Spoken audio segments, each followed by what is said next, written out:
नमस्कार दोस्तों, ये वीडियो में बनाने का जो उद्देश्य है वो ये है कि इस समय लॉकडाउन चल रहा है। 40 दिन हो गए हैं। हमारा आपसे कुछ जो है राब्ता कायम नहीं हो पा रहा, कोई कम्युनिकेशन नहीं हो पा रहा है। तो ये खास तौर से उन दोस्तों के लिए जिनके साथ की निवेश भी है, जो कि जिन्होंने निवेश किया हुआ, कहीं इन्वेस्ट किया हुआ है। तो उस निवेश के ऊपर बहुत सारे उनके सवाल हैं, उनके क्वेरीज हैं, उनके डाउट्स हो रहे हैं, नई नई खबरें आ रही, नए नए इनपुट्स आ रहे हैं। टीवी है, अखबार है, नेट पे वो पढ़ते हैं कि क्या होगा क्या नहीं होगा। पूरी दुनिया की जो इकोनॉमी, अमेरिका, चीन जैसी इकोनॉमी, जापान जैसी इकोनॉमी, जो कि चीन, जापान, अमेरिका मिलकर 50-60% के यही इकोनॉमी है, यही जो है डूब रही है। आप डूब नहीं रही है तो ये कह सकते हैं कि ठहर गई है। उसका असर भारत पे भी पड़ रहा है।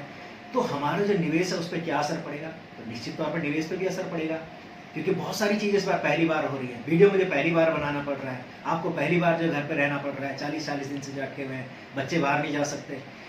तो बहुत सारी चीज़ें इनका जो है जवाब है। तो जाहिर है आपके निवेश पे भी उसका असर है। तो निवेश पे भी असर है, पड़ रहा है। तो उसका क्या कोई मौका बन रहा है, या आपको निकल जाना चाहिए, या बहुत बड़ा खतरा है, या इस खतरे से हम नहीं निपट पाएंगे, तो क्या हो सकता है, इसका मैं जवाब देने की इसमें कोशिश कर रहा हूँ। उम्मीद है आपको ज़्यादा से ज़्यादा सवालों के जवाब मिल पाएंगे। मैं पूरी कोशिश कर रहा हूँ। तो चलते हैं। हाँ, तो दोस्तों, सवाल यही है कि क्या कोरोना की वजह से आपका जो इन्वेस्टमेंट है, जो निवेश है, वो सेफ है, सुरक्षित है, या बहुत बुरा होने वाला है? तो उनका कुछ जवाब देने की मैं कोशिश कर रहा हूँ कि क्या ये पहली बार हुआ है। तो पहले तो आज का सिनेरियो देखते हैं कि इस समय क्या हुआ है हालिया दिनों में। जरा आप इधर फोकस करके देखिए। तो ये सेंसेक्स है। सेंसेक्स के बारे में आपने सुना है। ये भारत की जो टॉप जो कंपनियां हैं उनका इंडेक्स है, जो कि ये बाजार की हालात जो बताते हैं कि बाजार कैसा परफॉर्म कर रहा है। तो ये आप देखेंगे 16 जनवरी 2020 को जिन्होंने म्यूचुअल फंड्स में या स्टॉक्स में जिन्होंने निवेश किया है, उन्हें पता है कि 16 जनवरी 2020 को बाजार अपने हाईएस्ट लेवल पे था। बाजार ने अपना हाई बना लिया था, यानी कि 42,200 के करीब ये था। फिर ये चीन में कोरोना क्राइसिस हुआ। कोरोना क्राइसिस को जो है बाजार ने भांप लिया और बाजार ने इसको नीचे डिस्काउंट करना शुरू कर दिया, क्योंकि चीन के बाद अमेरिका, इटली, बहुत सारी जगह ये होने लग गया था। तो बाजार में जो है, अगर आप इधर फोकस करके देखें तो ये बाजार जो है इस बीच 25,638 यानी 25,000 के करीब ये पहुंच चुका था। तो ये करीब इसमें जो बाजार में जो गिरावट हुई, 40% की गिरावट हुई। 40% की गिरावट का मतलब है कि जिनका फोलियो में 42,200 रुपए थे, वो 25,600 रुपए रह गए। तो बहुत सारे लोग जो है इस बीच जो है, कई लोगों ने जो है इस बीच जो है अपने स्टॉक्स बेच दिए, म्यूचुअल फंड्स को अपने बेच दिया, रिडीम कर दिया, एफडीज में चले गए। तो एफडीज में चले गए तो एफडीज में भी रेट कम हो गए। तो बहुत सारी चीजें, चुनौतियां इस बीच आई। लेकिन इस बीच जो है कुछ पॉजिटिव खबरें आई कि शायद कोरोना का कुछ इलाज निकल जाएगा, या कुछ सरकार उसमें कोशिश करेगी। तो इन पॉजिटिव खबरों की वजह से धीरे धीरे मार्केट फिर दोबारा बढ़ने लगा। और इस वक्त जो है ये मार्केट जो है 25,638 से, कल का बता रहा हूं 19 अप्रैल का, 32,720 पे है।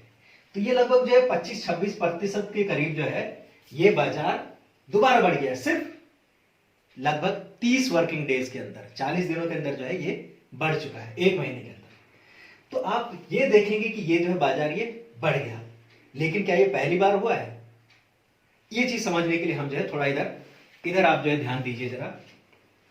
इधर आप अगर नजदीक से फोकस कर सकें तो ऐसी नौबत जो है 12 साल पहले 2008 में भी आई थी। 2008 जनवरी में बाजार अपने हाई पे था, यानी कि 21,200 के करीब ये था। अब उस समय जो है कुछ बैंकिंग क्राइसिस हुए, लेमन बैंक जैसा डूब गया था, अमेरिका में बहुत सारे डिफॉल्ट हुए, बैंक डिफॉल्ट हो गए, इंडस्ट्री डिफॉल्ट हो गई। तो ये बाजार का असर भारत पे भी पड़ा। और अक्टूबर में, सिर्फ 9 महीने के अंदर अक्टूबर तक 7,700 पे भारत का सेंसेक्स आ चुका था, सेंसिटिव इंडेक्स। यानी कि इसका जो नुकसान हो चुका था वो 65% माइनस ये नुकसान हो चुका था। यानी कि किसी के फोलियो में अगर 21,200 रुपए थे, तो सिर्फ 9 महीने के बाद अक्टूबर में वो 7,700 रह गए।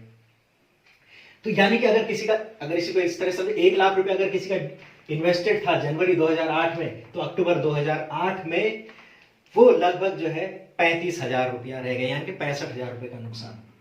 लेकिन फिर वही हुआ। अब ये उस समय जो कोरोना क्राइसिस तो था नहीं, ये फाइनेंशियल क्राइसिस था, धीरे धीरे सरकारें इससे निपटने लग गई, अमेरिका निपट गया, फ्रांस, यूरोपियन यूनियन इससे निपट गई, और ये दोबारा नवंबर 2010 यानी कि 24 महीने के अंदर जो है ये जो है दोबारा अपने उसी लेवल पे पहुंच गया, यानी कि जो ऑल टाइम हाई बनाया था वहीं पे दोबारा पहुंच गया। अब जिन्होंने 7,700 पे जिन्होंने उस समय बेचा था वो लोग पछताने लग गए, क्योंकि उनको बहुत नुकसान हुआ था। लेकिन बड़े बड़े खिलाड़ी जो उस समय जो आए थे बाजार में, जो बड़े बड़े खिलाड़ी उस समय आए थे जिन्होंने खरीदे होंगे, और जो कमजोर खिलाड़ी थे जो नौसिखिए थे उन्होंने सब बेचे होंगे। तो जिन्होंने सस्ते में खरीदे थे सिर्फ 24 महीने के अंदर जब यहां पे पहुंचा तो उन्होंने 175% के रिटर्न्स उन्होंने बना लिए सिर्फ 24 महीने के अंदर। तो इस वीडियो को बनाने का मकसद ये था कि ये क्राइसिस पहली बार नहीं आए हैं, ये आते रहेंगे, आते रहते हैं बीच बीच में, लेकिन ये बड़ा क्राइसिस है। 12 साल बाद ये क्राइसिस आया, और जब भी क्राइसिस आता है आपके लिए मौके लेके आता है। मौके तभी बनते हैं जब क्राइसिस होता है। जब बाजार डाउन होगा तभी जाके, बाजार असल में हम उसे डाउन कहते हैं, वो डाउन नहीं है, वो बाजार सस्ता है, सस्ता है, सस्ते में आपको खरीदना चाहिए। जब कोई चीज सस्ती मिले तो उसमें खरीदना चाहिए।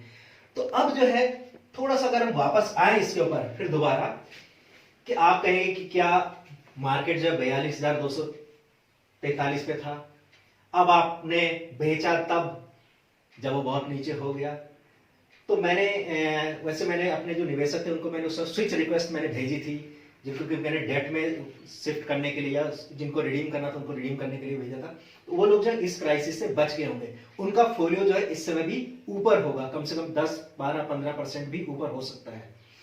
लेकिन अब ये देखें कि जिन्होंने ऐसा कुछ नहीं किया, या जो बिल्कुल नए निवेशक हैं, या वो मार्केट को नहीं समझ पा रहे, तो क्या कर सकते हैं इस समय। अब वो कहेंगे कि इस समय 25% जब बढ़ चुका है दोबारा, तो इस बाजार में आके क्या फायदा है। तो अगर एक उसी एग्जाम्पल को ले लें कि जब बाजार 42,000 पे अगर ये दोबारा आता है तो कब तक आएगा ये पता नहीं, इसकी भी हम जो है अभी आगे पड़ताल करेंगे। अगर ये 25,000 पे आता है, 32,720 पे अभी भी बहुत नीचे है, तो 32,000 सात जगह यहाँ पे फोकस कीजिए, 32,720 पे अगर ये 42,000 पे दोबारा आता है तो लगभग 30% की गुंजाइश अभी भी है। इतना पोटेंशियल मार्केट में है कि वो 30% रिटर्न आपको दे सके। अब ये कब देगा, तो इसमें जो है एक छोटा सा जो कैलकुलेशन मैंने की थी, थोड़ी रिसर्च की थी मैंने। तो अगर ये आप बहुत ऑप्टिमिस्टिक हैं, आशावादी हैं, आप मान के चल रहे हैं कि चलो कोरोना का तो जो अमेरिका भी लगा हुआ है, बाजार भी बढ़ रहा है बड़ी तेजी से, तो ये कोरोना जो है निपट जाएगा 6 महीने में या साल भर में। तो 6 महीने से लेके 1 साल, तो आपके रिटर्न्स 30% हो गए, क्योंकि 30% पे आ जाएगा। अगर आप ये मान के चलो ना इसमें तो कम से कम 2 साल लगेंगे, ठीक है, अगर 2 साल लगते हैं तो 2 साल में भी आपको लगभग 13.6% के रिटर्न्स आपको ये मार्केट तभी दे सकता है जबकि ये 42,243 पे आ जाए। तो और इतना आ सकता है। अब आप कहेंगे नहीं 2 साल भी बहुत ज्यादा है, 3 साल, तो 3 साल में भी आपको ये रिटर्न्स 8.7 के करीब ये देगा। अब आप कहते नहीं, बिल्कुल ही जो निराशावादी जो लोग हैं जो कहते हैं कि नहीं ये नहीं हो पाएगा, मुश्किल है कि बाजार तो 4 साल लगे, यानी कि जिन्हें ना अमेरिका पे भरोसा है, ना फ्रांस पे भरोसा है, ना इटली पे भरोसा है, किसी भी दिन को ना अपने देश पे भरोसा है, आप ये मान के चलो बिल्कुल ही निराशावादी हैं, तो भी ये आपके रिटर्न्स जो है 6.7% के करीब ये रिटर्न्स जो है आपको देगा 4 साल के बाद भी ये। और जैसा कि आपको पता है कि एफडीज के रेट गिर रहे हैं, सेविंग्स के रेट गिर रहे हैं। एफडीज के रेट कितने रह गए हैं, एफडीज के रेट 6% सीनियर सिटीजन के लिए, आमतौर पे ये लगभग 5.5% से लेके 5.75% तक के रह गए हैं।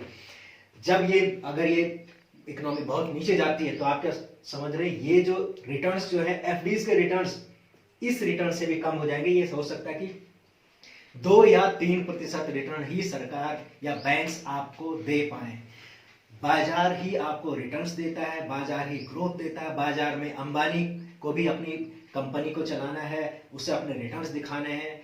अडानी को है, टाटा है, गोदरेज है, आईटीसी लिमिटेड है, सबको अपने अपने रिटर्न्स दिखाने हैं, इसलिए पूरी कोशिश में लगे हुए हैं। अमेरिका कोशिश में लगा हुआ है, मोदी जी कोशिश में लगे, पूरी दुनिया कोशिश में लगी हुई है, चाइना कोशिश में लगा हुआ है, तो जाहिर है बाजार ही रिटर्न देगा। बाजार रिटर्न नहीं देगा तो बैंक्स तो रिटर्न दे ही नहीं सकते।